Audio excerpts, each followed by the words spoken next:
Welcome, everyone. You're watching In the Crosshairs with Raquel Okyay, and my special guest today is Rob Pincus.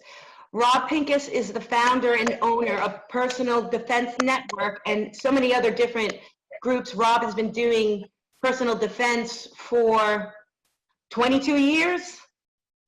I don't know, a long time. I count, 22 years. This was my 22nd SHOT Show. So if you look at the firearms industry, our big trade show is the SHOT Show, and I've been attending that since '97, and was teaching and involved in law enforcement, private security, and all that a little before that.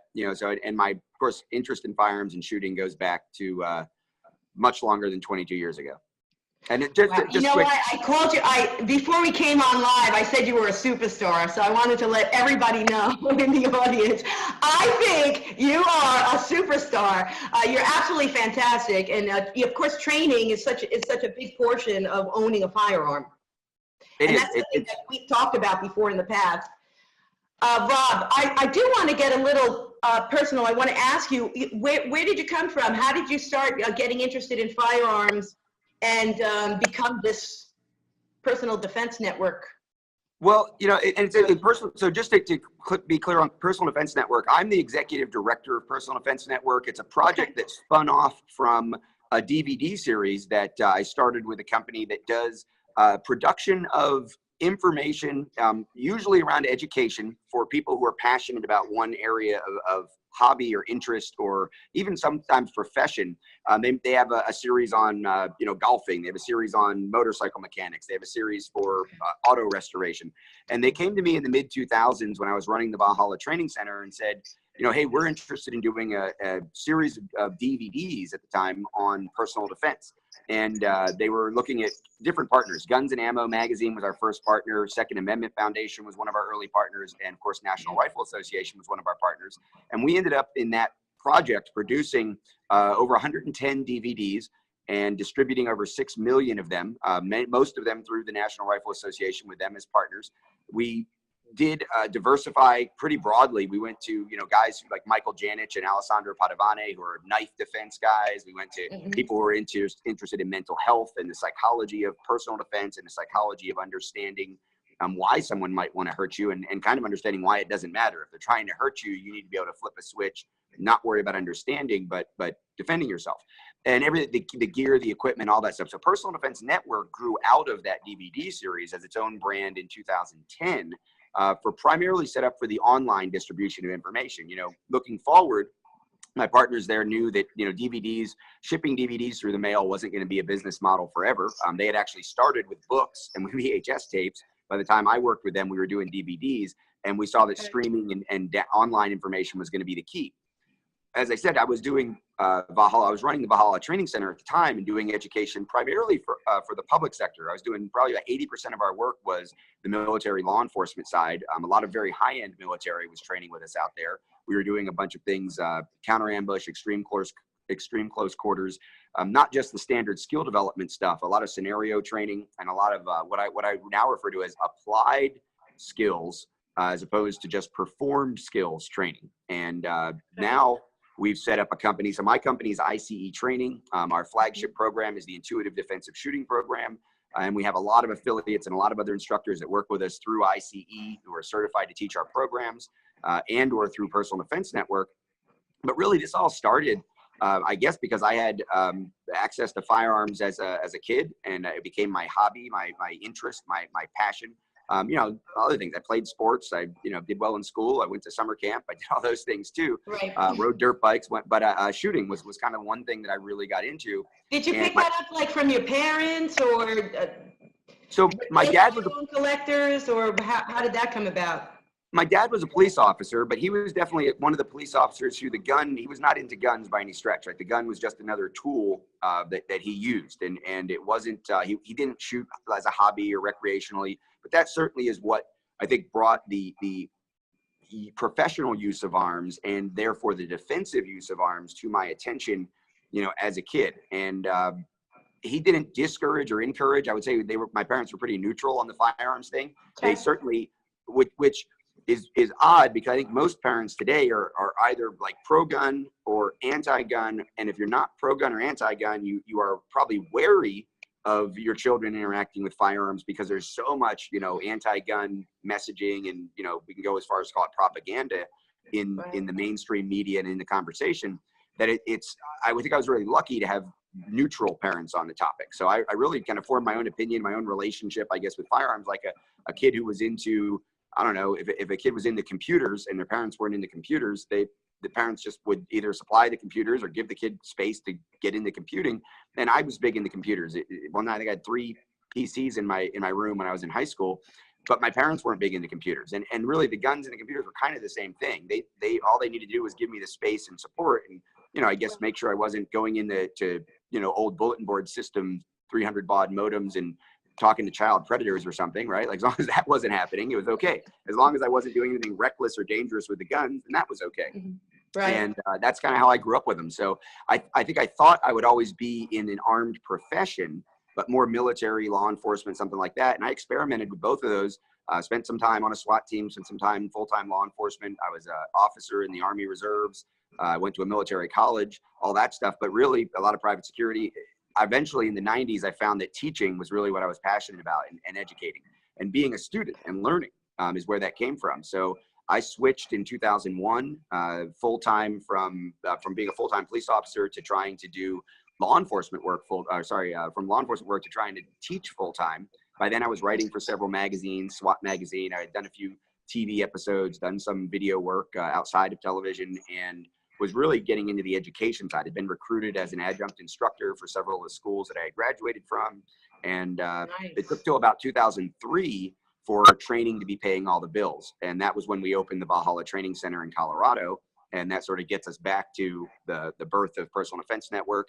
And, you know, just recently, I think a big achievement for me and for our entire instructor team is that we have gone public with our collaboration with the United States Concealed Carry Association, which started last year. We announced that we were going to be doing this, and we started running some of the classes.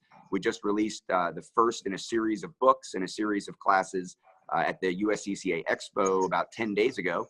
And those books are now shipping and available. And it's sort of the evolution of the CFS program that started formally in 2003, published my first book on defensive shooting in 2006.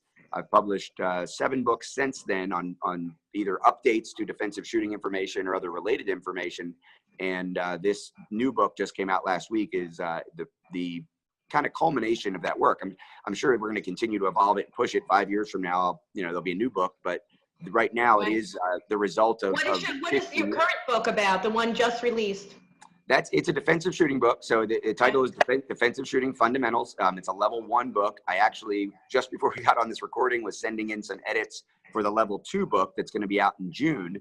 And they are both fantastic. Collaborating. They are both part of this collaboration with USCCA. So there's a new live fire program that we're doing instructor development for in the USCCA that is an extension of my company's programs. And we're bringing all of our instructors kind of into the fold of the USCCA instructor cadre. We'll be offering this level 1 program and a level 2 program for defensive shooting. And it really starts at you know, level 1. This is actually some notes from a class that I taught here at Cape Gunworks in Massachusetts 2 days ago. And it was really the same thing that's in that level 1 book. It's the fundamentals of defensive shooting, knowing that defensive shooting is really very different from marksmanship. And again, that comes back to this idea of applied skills versus performed skills. Right, that is so fantastic. I'll definitely have to take a look at that information. So the series 1, that would be for someone who's an amateur. Sure. I mean, it is absolutely. Now let's go back to our I.C.E training company. We have defensive firearms coaches who literally work with people who don't even own guns. They're coming into this, they're curious, they're saying, okay, I'm interested in owning a gun for personal defense. I don't even know if I want a concealed carry permit. Maybe I just want to stage it at home, or I want to stage it in the workplace. Maybe I'll get a concealed carry permit someday. Help me figure this out. And we you know, talk about different types of guns and holsters and kind of the context of defensive firearms use, and certainly introduce people to the fundamentals of defensive shooting. And then we go all the way up to, you know, Green Berets and Navy SEALs and SWAT cops who are very well trained and very experienced, and we help them expand the circumstances under which they can apply their shooting skills. So we go from one end of the spectrum to the other. Where Personal Defense Network and where this current project with USCCA come in is for most of it is for people who've already decided they definitely want the gun. They already own the gun. They maybe sort of have an idea of defensive shooting being different from marksmanship, but they're ready to jump in and really figure out what that's all about. So if you go to like personaldefensenetwork.com, you'll see there's hundreds of free videos, and a lot of them are aimed at the person on the fence to say, you know, maybe you don't need, maybe a gun isn't the right thing for you, but that doesn't mean that personal defense isn't the right thing for you. So how does that manifest itself in the life of someone who doesn't want a firearm? This book, Defensive Shooting Fundamentals Level 1, is definitely for the person who already owns the firearm or has just purchased a firearm and now wants to start down that path of defensive shooting skill development. Well, I'm so happy that people are interested in getting those skills and developing those skills. I think most all the gun owners that I know are pretty focused on being trained. They certainly don't want to keep a firearm without knowing the basics of the firearm, because it's almost like driving a car, right? So you're not going to drive a car without getting some lessons or getting your permit and doing all those things so that you're prepared to handle something that could potentially be dangerous. Now, I want to ask you something. Do people, because this is your field, this is your job, this is what you do every day, do you find that people in the public, outsiders, how do they treat you? Do they look at you negatively? Do they think you're doing something wrong? It's funny. I think there's a huge, so it was funny. I wanted to kind of go into a little bit of the politics, even with the way you before you asked that question, what you were saying there about the idea of people being interested in training and people being responsibly armed. And you compared it to a vehicle. And the politics of that comparison, we know aren't accurate, right? Because a vehicle driving is a privilege, and the Second Amendment right to keep and bear arms is protected.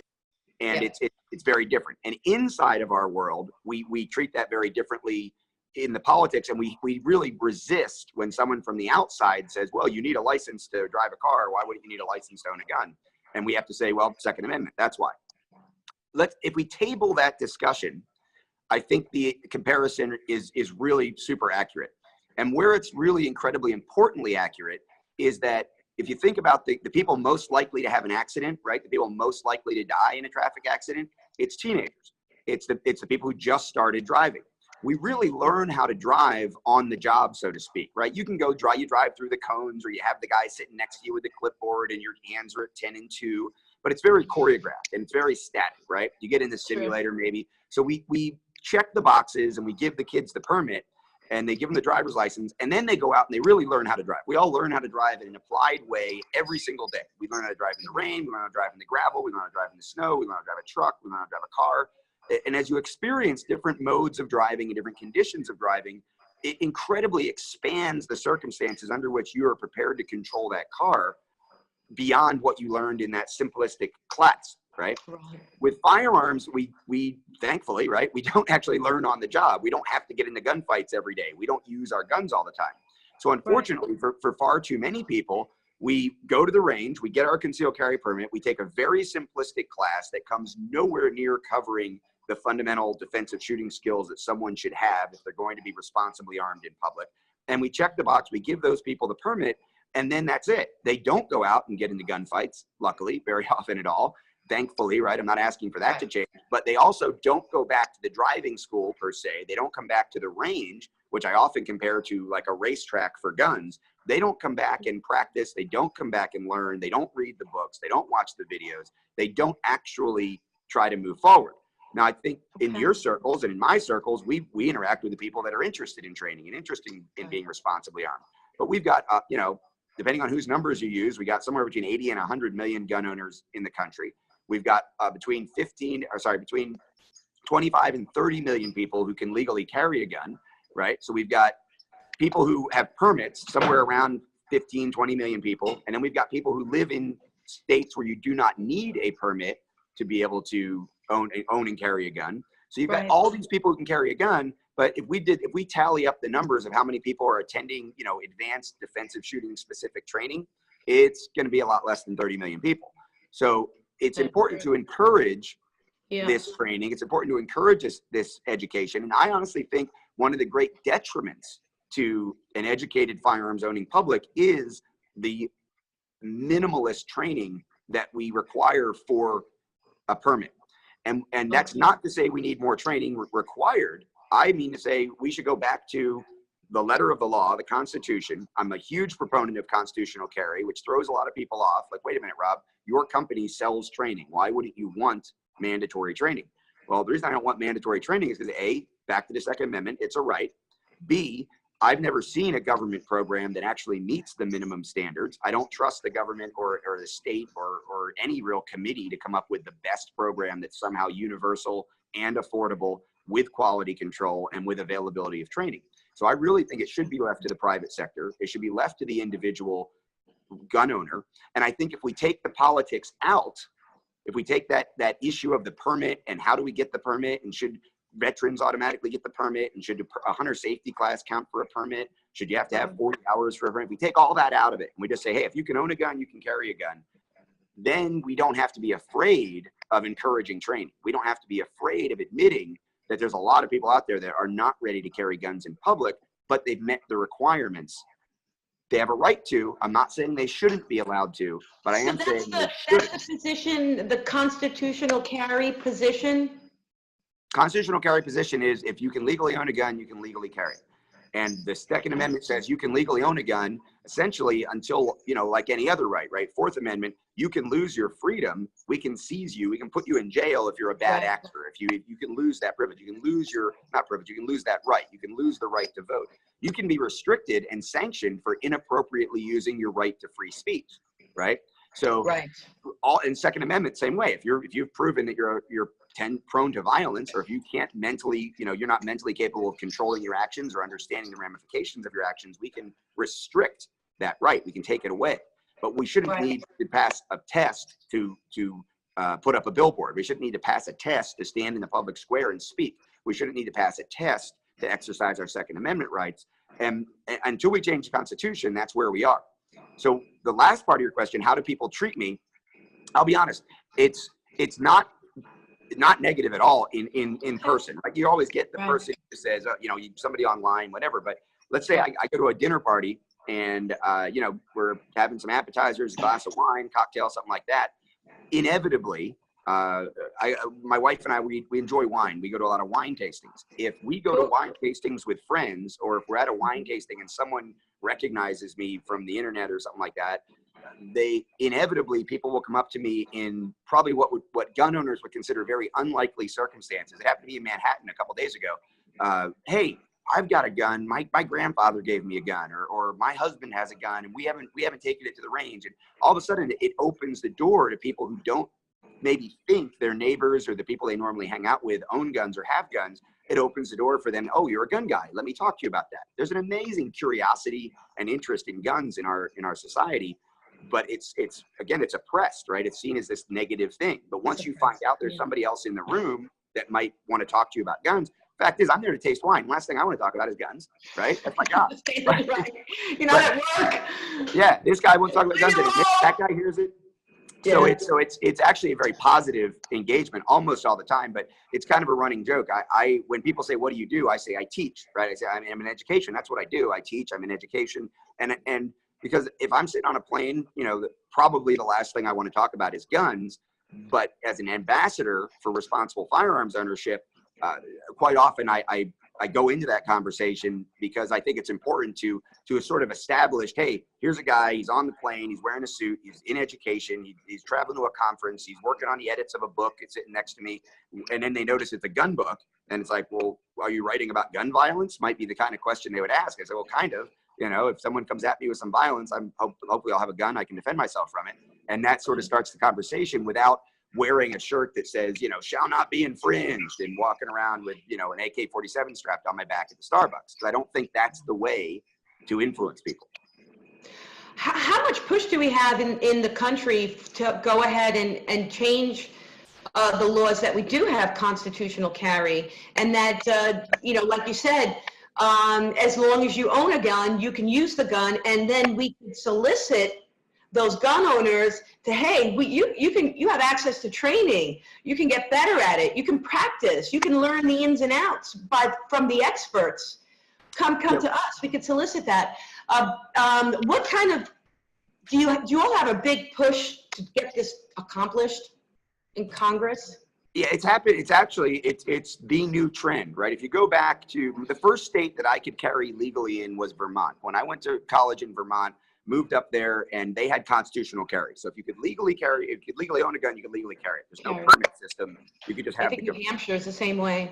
Yeah. It did recently go that way, but Vermont was the first one going way back 20 plus years. You know, at that time, I mean, Texas didn't even have the right to carry. There were no concealed carry permits in Texas until the mid 90s. So the Vermont was way ahead of the curve, right?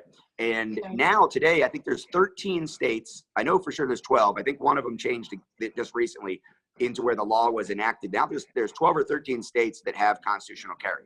Colorado right now has as of it's April 2018, Colorado has a bill that just made it through the Senate, and they're trying to get constitutional carry passed in Colorado. Now, people might think, wait a minute, Colorado, it's like weed's legal and they're hippies and they're mountain John Denver people, except, wait a minute, they're freedom-loving people, right? Like, I worked for a sheriff out there as a training officer, where I was a reserve officer for one sheriff who actually wrote a book back in the 90s about the kind of the problems with the war on drugs and the kind of fallacy and the funding and the mechanisms that were all going on there. So Colorado has been ahead of the curve in terms of libertarianism and freedom and critical thought. And even though there's been some gun tragedies there, there's still a huge, group of the public that respects freedom and respects the Second Amendment. So Colorado is an interesting battleground for the freedom, and it's really interesting to watch this constitutional carry move through, while at the same time, in response to the aftermath, kind of a knee-jerk reaction to the Aurora theater shootings years ago, they enacted a magazine capacity limit that is pretty much ignored functionally because of the way it was written. It's very hard to enforce or even interpret what they were trying to do because it was a poorly written law. It was a knee-jerk emotional reaction. At the same time, they legalized weed, and now they're looking at constitutional carry. So Colorado is an interesting political state, and I think it represents a lot of what's going on across the country. So there is a huge push for constitutional carry. And I'll give you one example. Arizona. Arizona's always been a very pro-gun, pro-Second Amendment place. Lots of guns. You could arguably say the private sector training industry really was established there almost 40 years ago when Jeff Cooper established Gunsight there after really starting in California, opening up a school for the private training of defensive firearms skills in Arizona. Okay. Where everybody acknowledges that was kind of the birthplace of private sector firearms training. Then they got constitutional carry. Well, guess what? After constitutional carry, most of the people I know in the industry say that training requests spiked, because when you hand somebody a gun at the gun counter, when you say, okay, here's your gun, you can carry this, go ahead. Most people who don't have training look at the gun guy at the gun counter like they're crazy. Like, well, is there a class? Nope, no class. Constitution, good job. And they realize, wow, that's a big deal. I need to go get some training. I'd like to go get some training. Where can I get some training? As opposed to, here's your gun. Remember, you can't carry it until you take this silly 4-hour course that really doesn't prepare you for anything, but at least the government will then give you a permit. Well, what happens? People go take the 4-hour course or the 8-hour course, they get the permit, and then they assume they're good because the government said they were good, and now they can go about. And if they get lucky, that lack of skill never fails them. Unfortunately, we know, go back to the driving analogy, we know that the minimal training we give to kids, we have a lot, when I got my license, I assume when you got your license, it was pretty much like, okay, kind of go, right? As opposed to now, there's all these like 17 steps of graduated licenses. It's a much more a system like they would have in Europe, where it's much harder to get your license, and it's had a dramatic effect on the death rate and the accident rate for teen drivers because we're approaching it more responsibly. Now, again, go to the Second Amendment. This is a right. I can't make this a government mandate, but we can make it a community expectation. And I think that's what we should do. And that's what we see when the pressure of the politics is taken out of the conversation. Is the constitutional carry then, does that permit open carry as well as concealed? It would technically. Personally, I'm not a big proponent or fan of open carry.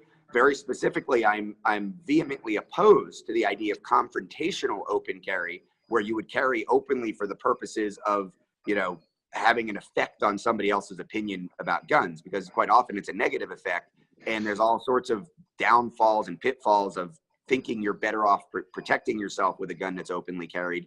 It's usually a problem both on the political side and the tactical side.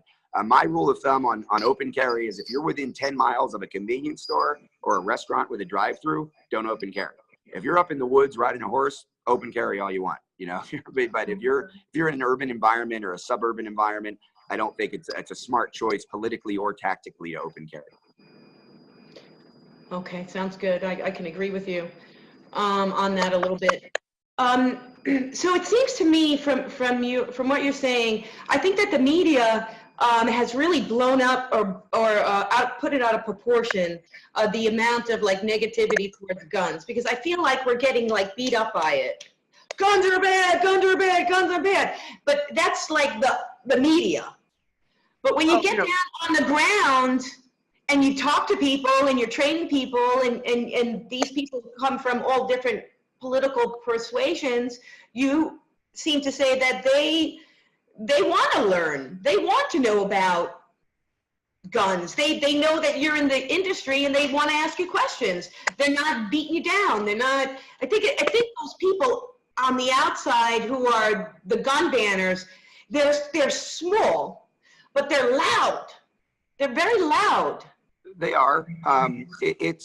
So I have a really, especially the last few years, I focus so much more on education inside of the gun owning community than I do trying to change the mind of someone who's already a diehard anti-gunner. If I really feel that in some ways, if I change the behavior and the attitude and the responsibility level inside of the gun community, we will see more people change their minds on the other side, just because they look around and they don't see a bunch of guys carrying AK-47s at Starbucks or something like that. They see responsibly armed people seeking out training and doing good, you know, protecting themselves and protecting others. Now, yeah, we can look at the media and say it's pretty obvious that they report the negative side of gun a lot more than the positive side of gun, overwhelmingly. But the individuals, you know, when we were at the Valhalla Training Center, we had a sister company that was a high-end resort, and we'd have a lot of people. We'd open the range up when we weren't doing training professional stuff. We would open it up for recreational shooting or experiences where people could, like, you know, go through our shoot house, and they'd love it. I mean, it was photo ops and everything was fun and everything was awesome. And that's been my experience with even people who don't want to own guns. They're very curious about them. They enjoy shooting them. There's this cliche about, you know, getting a reporter on, you know, on our side, getting a reporter on the camera, shooting a machine gun for the first time, you almost always see a smile, right? If it's done well, if it's a professional exposure, if it's a safe exposure, if it's a well-trained cadre in a good venue, give them an AR-15, give them a machine gun, let them, you know, feel that and see what happens and see how easy it is to control and easy it is to shoot in the proper venue. People like it. They say, oh, that's awesome. That's great. But then it certainly can be characterized negatively. My personal experiences are very, very few and far between where I really get attacked, I guess, for being a pro-gun, pro-self-defense guy. I did have an interesting conversation about a month ago. I was with another firearms instructor, a couple high school buddies, some students from a class. It was actually on my, I don't know if it was my birthday night, but it was right around there. I had a bunch of friends outside of Atlanta. One of my high school buddies was there, and his wife, I think, would have characterized herself as anti-gun. I don't know that I'm misapplying that term. And anti-gun from the perspective of pro-gun control, right? Not get rid of all guns forever. And she grew up in Europe and actually had firearms safety education and firearms training growing up. They were in Central Europe, and there was a lot, you know, obviously there was a lot of issues in Central Europe with occupation and war and all that. That's all part of her history. And she talked about her child she wanted her child to be safe. Was what it kept coming back to, that there's too many guns in the US and we need education, and what's wrong with some restrictions and what's wrong with magazine bans. And you know, these are friends. This guy, I've known this guy for 30 years. I've known her for 15 probably. I know their kid. We're all amongst friends. We're having some beverages and very civil conversation. But at some point she said something about safety in a way that kind of clicked. And I said, you know what? Safety isn't free. Freedom isn't safe. Those two things don't always go together. And I use the analogy of Iceland versus Yellowstone. You know, when I go to Yellowstone Park, it's kind of a bummer for me because you can't go near anything. You have to stay on the walkway. You have to, you know, you're there with like the tour bus people who are like, look over there, there's something cool. And then you look at it on the internet if you really want to see what it looks like up close, because you can't get close to the bubbling mud puddles and you can't get close to the geysers, and it's just very sterile, right? It's overly safe. It's not free. right? National parks are not free zones in the US. They're very sterile and very controlled, as opposed to like a national forest where it's a free-for-all, right? But all the cool stuff, it seems like, the arches and the geysers and the waterfalls, they build parks around them and they protect them and control it. And you're not free to just kind of do whatever you want. And a lot of that's because it might be dangerous. When you go to Iceland, they're like, see that over there? Water comes out of there at like 1 billion degrees every once in a while. We really don't know when. So try not to fall in or get burned. And then you can walk right up to it if you want to. You know, there's no, so there, it's freedom. Now it's dangerous. I went there with my daughter. We spent a few days adventuring around Iceland, and there definitely were times where we were like, wow, I can't believe they're letting us do this. You know, and you'd see a tour group with like way overly protected, overly organized, like crazy structured, and they would get like halfway as close to some of the stuff as we would. And you're like, oh, that they must be Americans, right? They're just so used to being coddled and protected that they misunderstand the role that freedom has in exposing you to potential risk. So if we have a free society, there is more risk. It's not that nanny state. It's not the helicopter mom making sure their kid never falls off a bike. You're going to fall off a bike. 1 in a million kids is going to be seriously injured falling off a bike, but 999,000 are going to skin their knee and move on, right? But if we have this society now where people just have ignored freedom in the pursuit of safety, and a lot of people are very willing to trade that. Libertarians and gun owners aren't. Yeah, that is true. That's such a great point, because just because we have, well, freedom is going to actually not keep you as safe. Right. So it's that mantra of keeping us safe, but we can do both. We can do both, but there has to be a fine line. It can't go overboard. It's a balance. There's that chart over there. I don't know if you mixed out, but there's a chart right there. That one is the balance of risk and benefit. And we talk about that at the beginning of every class. And we say, you know, you're exposing yourself to more risk today being at a live fire range doing live fire training with real bullets than you would be exposed to if you just went out and did probably just about anything else.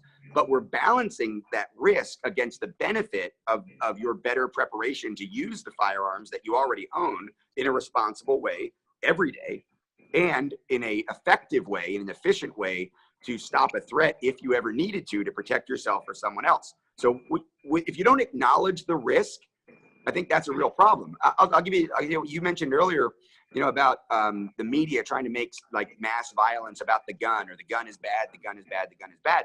Honestly, I think some people on like my side of that are just as bad about saying the gun is only good, the gun is good, the gun is good. You know, this is not a magic talisman, right? This is not magic.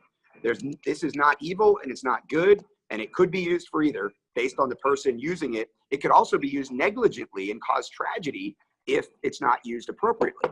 And like mass shootings, spree killings, people say it's not about pro-gun people. It's not about the gun. It's that guy. He did it. It's not the gun. And they go, well, what should we do about it? Oh, we all need guns. We should arm all the teachers and all have guns. If we all had guns, everything would be fine.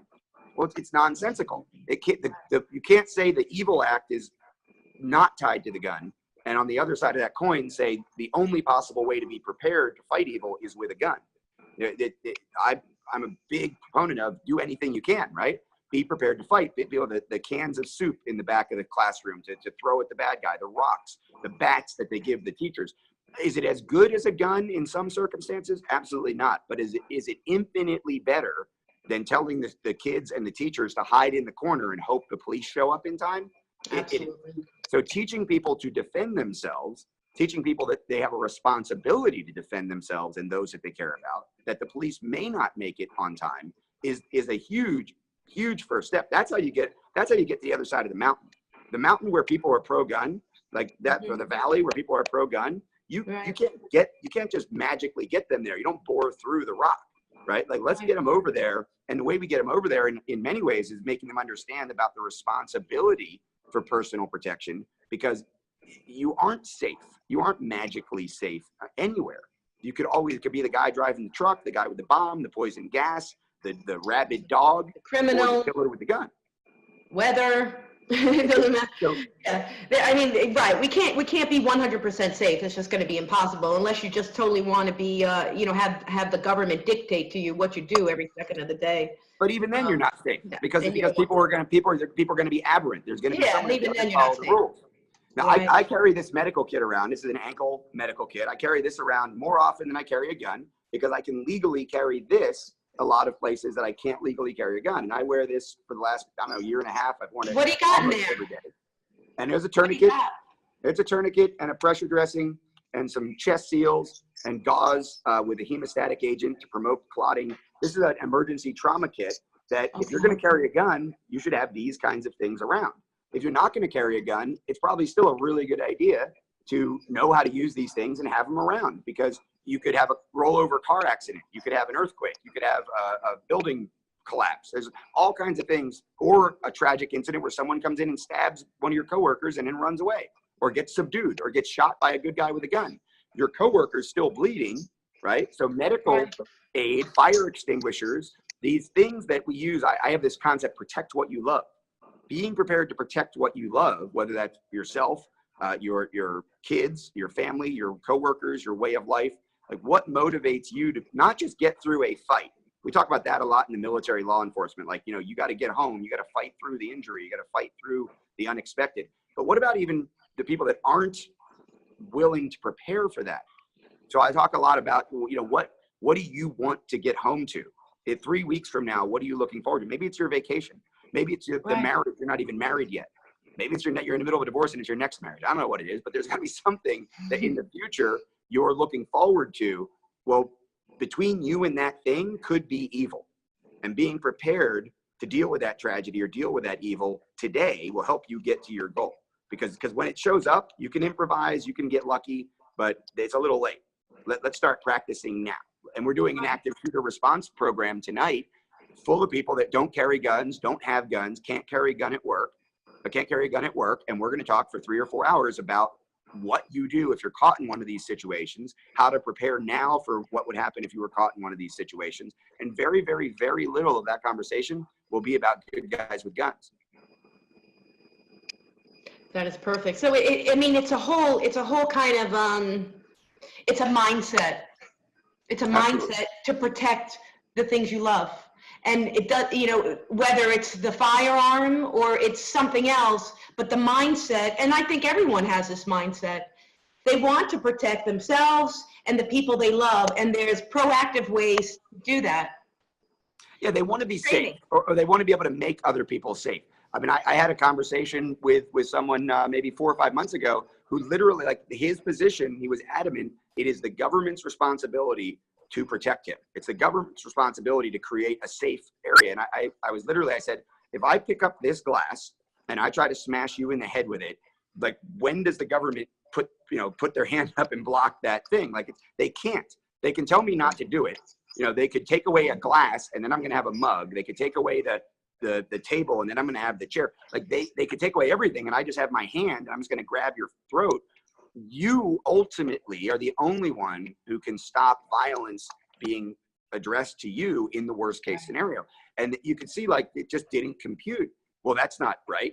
Okay, well, it's not right, but it's real. It may not be, just or moral or appropriate, but it is real. And that denial is what keeps people from preparing. So I think sometimes we have to have that hard conversation with people, but I mean, that conversation is so far removed from gun rights or carrying a gun. Like, we have to get over that bridge first before we're going to talk about gun rights. Because if you don't even understand that the government can't stop me from choking you out while I'm standing 2 feet from you and there isn't a cop between us or standing right next to us, like, that's what I could do. Why would you do that? I wouldn't, but I could physically, and unless you defend yourself. Right. And I think people just need that wake up call and need to accept that there are people out there who, for no reason whatsoever to you, they have reasons in their head. They don't have to make sense to you. For no reason whatsoever, will show up at a Waffle House, I saw a couple weeks ago in Tennessee, and start shooting people. And the guy who was watching that, we teach it as a trigger, when a trigger to act. When bad guys reload their guns, when bad guys switch guns, when bad guys have malfunctions with their guns, there's a whole video at personaldefensenetwork.com people should watch. If you're intimidated by the gun, or you're empowered by the gun. Either way, if you think the gun is magically evil or magically good, go watch the video on demystifying the gun, where I compare the gun to a stapler, right? It can fail, it can run out of ammo, you can use it poorly, it could break, there's all kinds of, it's just a mechanical object. So when the bad guy goes to reload his gun and he stops looking around and he stops moving and he's looking at his gun and reloading, that's a trigger moment for you. If you're cowering in the corner and he stops to pull another gun out of the bag, you know, get it. You've got a window of opportunity there. And this guy at the Waffle House, I don't know if he saw any of my videos, but he did exactly that. He said he was in the bathroom, he was looking through the crack in the door, he saw the guy stop and look down at his gun. It was described as fidgeting with his gun. So he charged and he tackled the guy, took the gun away. The guy ran away, right? And now the guy is under arrest, but he didn't take the gun and chase him into the parking lot and start shooting at him. He didn't, you know, grab a fork and start stabbing him in the face. He stopped the violence through willpower and awareness and commitment to protect himself and anybody else. But that didn't mean he had to become a SWAT team, you know, or become the arresting officer, U.S. Marshal that ran and chased the guy down. And a lot of guys are like, well, he should have shot him. Hey, he did a lot more than most people do in those situations. I'm not, and honestly, if he takes the gun and he chases an unarmed guy with no pants on in the parking lot and starts shooting at him, he's a murderer now. He doesn't want to risk that. Right. So it doesn't make any sense. The guy did a great thing. He did a great job, and he proved once again that the only thing that stops a bad guy with a gun is a good guy, period. Saying only good guys with guns stop bad guys is nothing but NRA propaganda. It's just not true. Right. That just, I've learned a lot today. I hope. Thank you so much. And I think others will too. The audience will too, which is great. I think that the data supports what you're saying. So most of the times, the majority of times, if you are in a situation where you're in danger and you take your cell phone and you call 911 and you try to get the police to come and help you, 9 times out of the 10, they just simply can't get there in time. They just can't get there. The data supports that. So they're really coming in and investigating the after. Okay, the person has already raped you, the person has already mugged you, the person is already, you're already hurt. You know, the incident has already occurred. Police 9 times out of 10 only get there after the fact. So the data supports that it's important for the individual to be aware that the government simply cannot protect you at every moment. The government can make laws and hope that no one shoots and, you know, hope that people follow the laws and they could arrest them after the fact, after they committed the crimes. But the individual is solely responsible for themselves. Yeah, and it's, you know, and I don't know which. They have to, you know, people really need to be aware of that, I think. They do. And I think to me, there's logic and then there's philosophy that guides everything we do, right? So logic or science and measurement, you pull data, so I don't know which data set you're referring to as far as the 90%. I absolutely, from a police officer side and from a personal defense educator side, I know that there's a huge number of times when people call for help and help doesn't arrive in time. But if you prepare, let's look at barricading. In terms of armed home defense, one of the things we preach is if you're going to bother to have the gun and the training and the preparation, you should also have a door inside your home that is a reinforced door with a deadbolt lock, usually like an exterior type door, on a bedroom that you can barricade in. And if you enact a plan that includes getting your family behind that door and locking the door and then calling the police, you can still have a gun in your hand. If the bad guy gets through the door, then you've got the gun to defend yourself if you need to, but you dramatically increase the chances that you won't have to shoot someone and that the police will get there in time by strengthening that barricade area. And it's $100 and 2 hours worth of work. You go to Home Depot, you buy an exterior class door, you buy some extra long screws, you buy a deadbolt, maybe it's $150, and you take 2 hours and you replace that bedroom door with this exterior door, and you have a much better place to barricade, and you make it much more likely that the good guys will get there in time, right? We look at like Parkland, right? In the Parkland shooting, that kid, I was down there for a full day. I spent some time with the officers who were involved. I spent some time with some of the one of the parents of some of the kids. I spent some time at the gun shop that sold the kid the gun. This is just the last month. So I went down there and the kid came in, he pulled the fire alarm. He started shooting at kids outside. He went inside, he started shooting at some kids, but you know that he never went into a classroom. The classroom doors were locked. They had small windows. He never tried to reach in and undo the locks. He never got into the classrooms. All of the kids that were injured in classrooms were hiding essentially in the wrong place. They were in front of the doors and shot through the door. So they weren't in the right corner out of the view. So they barricaded, and if they had been in a different place, that guy wouldn't have got in there. Another area of barricading, he went upstairs. There was a lot of talk about the sniper's nest he had built. He actually tried to shoot through the window at either responding police or the kids outside, but there was hurricane film, security laminate on those windows, and his bullets wouldn't go through. So another case where barricading slowed down this guy's effectiveness or his ability to hurt other people. And then, of course, the police did respond, and they obviously helped. They saved a lot of people with medical attention and with evacuating people, not only to the tourniquets and things they used in the building, but then evacuating the kids to medical aid. The Coral Springs Police Department did an amazing job. I think it was 23 kids they brought out, 20 of which survived. And a lot of those kids only survived because of the immediate response and the help they got.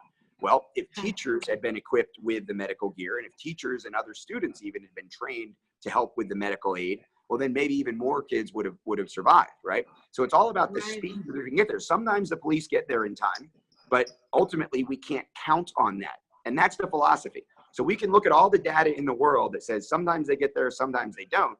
At the end of the day, if you're in if it's 1% of the time that the cops don't get there, and you're in that 1%, it's probably a good idea to have the medical gear and the barricade and the gun and the preparation. So philosophically, because we know police can't always get there, whether they get there most of the time or never, doesn't matter. If there's 1% of the time when the police can't get there in time, you ultimately have to be responsible. And that's what matters. I don't care if the statistics say it's 20%, 30%, 80%. The statistics say not always. So if they're not always there, you got to be prepared. Yeah, I like that whole, is that part of the reason why they were instituting the barricading in school? Because I know my kids' schools, they have locked doors, locked classrooms, very different from when I went to school. They have the locked classrooms and stuff. And I like all that because, I want kids to be safe. I absolutely want kids to be safe. So, so you think that has worked in the sense that before they could get help, you proactively figure out a way to barricade yourself somewhere that they can't get in, and that buys you time. Sure. So it's what we talked about before, right? When you lock those doors, now the kids don't have freedom of movement. So we take away freedom and we increase safety in some way. But ultimately, we know the best way to avoid being killed by a spree killer is to leave the area where he's doing the killing. So evasion is actually the first and best tactic. Just get away. Be somewhere where the bad guy isn't trying to kill people. Get off campus. Sandy Hook, there was one classroom where when the bad guy opened the door, 4 or 5 kids ran past him and they left campus. They went to an old teacher's house and they all survived. I think every other kid in that room was either killed or seriously wounded, and the teacher in that room was killed because they were there. So the barricade failed. The bad guy got in, but then the kids that left, and a lot of schools don't want kids to leave. They don't want to lose accountability, right? It's the first thing you do, take attendance. So they don't want to say, jump out the window. They don't want to say, run away. We'll find you later. They say, well, what if he gets hit by a car? Well, if there's a guy shooting up the school with an AK-47, take the risk that the kid knows how to cross the street without getting hit and get him away from the guy with the AK-47. So evasion is huge too. We compromise the ability to evade for the control and accountability the teachers want to have over the kids. And that's what gets us usually to the lockdown, the barricade as the first step. So when the lockdown and barricade happens, it's still the bad guy could get into that room. And if the bad guy gets into that room, that's where kids need to be prepared to fight. Teachers need to be prepared to fight. And that doesn't necessarily mean arming them. Like go back to constitutional carry. I think if a teacher can legally carry a gun outside of work, they shouldn't be barred from carrying the gun at work.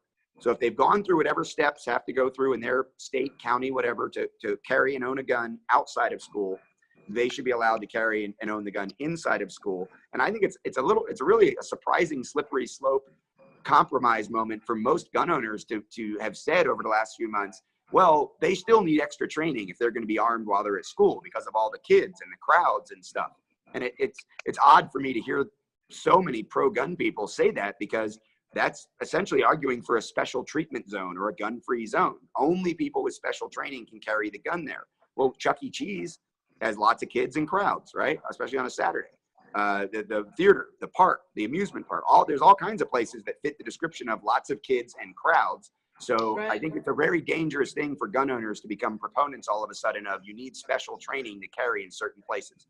What we need is the right to carry, and then we need to encourage the responsibility to train. That is fantastic. Your courses must be awesome. When are you coming to Florida? Well, actually, I'm based in Florida, so I'm in St. Augustine. That's my hometown now, and it's Okay. where the business is based at Ancient City Shooting Range. I'm down there several times a year. I was just down there to kick off the Personal Defense Network training tour. We are in the I middle saw now. that. You're going to a whole bunch of states? Yeah, so I do 4 months on the road every year. I start down in Florida and I end in Washington, about 300 yards from the Canadian border. And right now I'm in I'm in Massachusetts. I'll be in New Hampshire this weekend. So I think I've already done, I'm sure I've been in 15, 16 states, but I've taught in Florida, Alabama, Georgia. I spoke at Wake Forest in North Carolina, taught in Virginia, taught in Kentucky, taught in New York. And I'm now in Massachusetts. I'm going, Connecticut also, now Massachusetts. Then I go to New Hampshire, Pennsylvania, Ohio, Michigan, Illinois, Wisconsin, Minnesota, Iowa, Colorado, Nebraska, Utah, Nevada, California, Oregon, Washington. So we do a lot. That And is I've got so 12 awesome. other instructors, coming. on the tour. Come to I'm a class. coming. I'm coming. I want this training. It's fantastic, and it's new. It's not the same rhetoric. Right. Yeah, and I like it because it's smart. It's an educated opinion, an expert opinion from you, and it's really important to get out there to the audience. And I'm so happy to have you on today, Rob. Thank you so much for taking the time out to come on the program. We are getting down at the end. I just wanted you to go ahead and maybe just sum up what you've been talking about for a minute, and then also let the audience know how they can find you or find more information about your network. Well, I think for people who already own guns, the important distinction between knowing how to shoot it and really being responsibly armed and prepared to use the gun in terms of personal defense. That's been something I've been preaching for 20 years. Just because you can hit the bullseye on a target at the range does not mean you are prepared to use that gun efficiently in a defensive shooting circumstance. Right. We hear a lot of anecdotes about untrained people defending themselves. We also know that there's a lot of trained people that fire 20 shots and only hit 3 times from the law enforcement and military side. So the idea that some people get lucky and defend themselves without training, absolutely true. Tragically, we also know that people kill their family members, people negligently shoot people in classrooms, kids get access to guns and shoot another kid or shoot their parents. This happens far too often. And if I think there's an epidemic we need to be fighting against, especially as gun owners, it's gun negligence, not gun violence, gun negligence. It's letting people in our world be negligent or reckless with the way they handle guns and not calling them out on it. And honestly, not stepping in. If there's that veteran that's having trouble, that needs some support, that maybe doesn't need access to guns at this time in his life, step up, say something. If there's an older family member that you had to take the car keys away from, maybe you need to take the guns away too. If there's dementia or Alzheimer's sitting in it, people are going to be delusional about who's at the door. Is it the UPS guy, or is it a guy trying to invade their home? And now we have these tragic accidents. So I think we need to be more responsible and we need to be better at policing our own. To the outside of the gun world, to people that are on the fence about guns, let's not make it about guns. Let's make it about personal defense and responsibility and accountability. And if you can bridge that gap, the gun may not be for you, but maybe you'll understand why the gun is the appropriate tool or one of the appropriate tools that somebody else chooses to have in their home or in their life, and become a proponent for gun education. All of these tragedies we see with kids, and I think honestly a lot of the acting out we see, which is pretty extreme acting out of spree killers and school shooters, some of that is empowered or allowed because of a lack of firearms education and a lack of conversation about firearms, because they're verboten, right? We can't talk about them in the schools. Well, we talk about sex, we talk about drugs, we talk about cars, we talk about pollution, we talk about fire, we talk about running with scissors, because they could be dangerous to our kids. Why aren't we talking about guns? Why aren't we having real discussions about firearms? And if we open up that discussion, I think we'll start to see who the bad actors are and the potential bad actors much earlier. And that will allow people to intervene. And it'll empower people and encourage people to intervene, because it's not something that, we're not supposed to talk about that. Right. That is true. I like that idea. I don't know who started the whole no guns in school at all. Can't talk about it. Can't even do this. Can't, you know, that it just makes this whole like negative connotation to the firearm, you know, which could be used as a defensive measure to protect you. Very positive. Of course, it's our right, a God-given right, and I believe that the public schools are just turning it all upside down, and that hurts us because that's a lack of education. So we know not all of them. There are some school systems. We know to hold the scissor like this, right? We know to walk. We don't walk with scissors like this. They teach us that. We're allowed to talk about that, but we're not allowed to talk about guns. How do you think we can get that changed? Well, I think well, I like to pose it this way. It reveals the political nature of the gun conversation. Then it reveals the lack of sincerity. It reveals the lack of sincerity. If you have a person who says we can't talk about guns because they're dangerous, but they say it's okay to talk about safe sex and it's okay to talk about abuse of prescription drugs and it's okay to talk about smoking because those things are dangerous to kids, there's a cognitive dissonance there that just doesn't make sense. And I think a lot of people, the light bulb comes on. People in education circles, okay, that makes sense. Now there's almost always a but after that. It's, well, that does make sense, but we can't bring guns into the school. Okay, well, bring this into the school. This isn't a gun. It's a piece of plastic shaped like a gun, and we can use it to at least start the conversation. Bring this into the school, right? It's a gun. It's got a trigger, but it just fires photons. It's got 2 lasers, and you can use this to start talking about gun safety in the same way. I don't think people think that when you talk about prescription drugs and using them responsibly and not abusing them, we talk about fire prevention, we talk about pollution, that doesn't turn kids into polluters. Is there 1 or 2 bad apples that might say, oh, I didn't know that was a way to pollute a stream. I'm going to go pollute a stream on purpose. Sure. But guess what? They're bad actors. They're already deviant in some way. And that you talked about pollution that day, so they go pollute a stream. But that's going to happen anyway. So let's take out the fact that there are evil, mentally ill people take that out of the conversation because we can't do anything about that. And let's protect the other 99.99% of the population of kids from an accident or negligence that comes out of curiosity from the forbidden fruit, or just very simply misinformation or bad information. Very well said. Thanks so much, Rob. Sure. People can learn more about what we do at ICEtraining.us. Of course, personaldefensenetwork.com. As I said, hundreds of free videos and articles.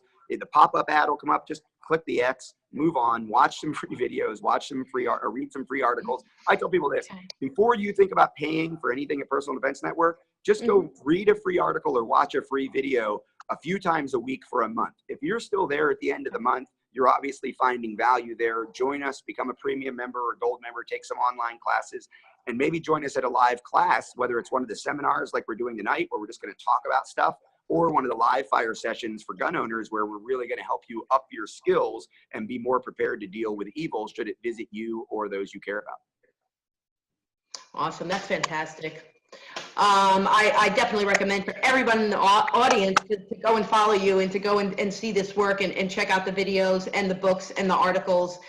This is all great stuff. You're just a great American. And like I said in the beginning of the program, I think you're a superstar. Well, thank you. I appreciate everything you do to help me and so many others not only communicate our information, but make it more approachable to a lot of people. You know, you're a great communicator and an advocate for critical thought, especially when it comes to firearms. So thank you. You're welcome. Thanks so much. Talk to you soon, Rob. Bye-bye. Bye. Okay.